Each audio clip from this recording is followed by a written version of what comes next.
Guys welcome back to my mini blog. तो आज हूँ मे 1 तो मुझे जाऊँगी मंदिर आम एपटे कपेश्वर मंदिर कहते आम डाकुआ ठाकुर मुझे तो सेठी जाइए मंदिर व्यू मुझे देखी रही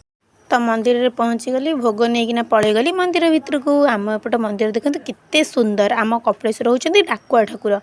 तो भोग नहीं भितर गली आउे जाइना टे घंट बजे मुंडिया मारली तो दीप नहीं नी तो रिटर्न आसली देखूँ जनकर चलती रुद्राभिषेक तो मुझे देखा पूजा केमती हो पलि आसली घंट बजे देखना दीप नहीं गली पूजा करने दीप नहीं टे वृषभ कान मो मन बांछा कहीदेली पलैगली श्रावण लिंग पाखु से गोटे दीप जलियापाई भोग नहीं जगन्नाथ मंदिर में देदेली दीप जालिकी आसला बेले आम आइसक्रीम खाई देखु मुझे बसिकी केमती पूजा करुँची पूरा मन बांछा ठाकुर को सामने बसी कहूँ दीप से थोदे पलि आसली आसी चंदन लगेली आउे पादुका पाइली जेहेतु किसी खाई जाइनी बहुत भोक लगुला मो झील देखाई जाइए आम झील देखु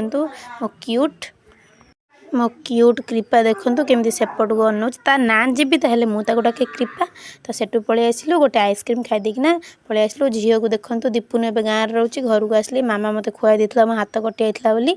जाता रोचे नमस्कार जय जगन्नाथ।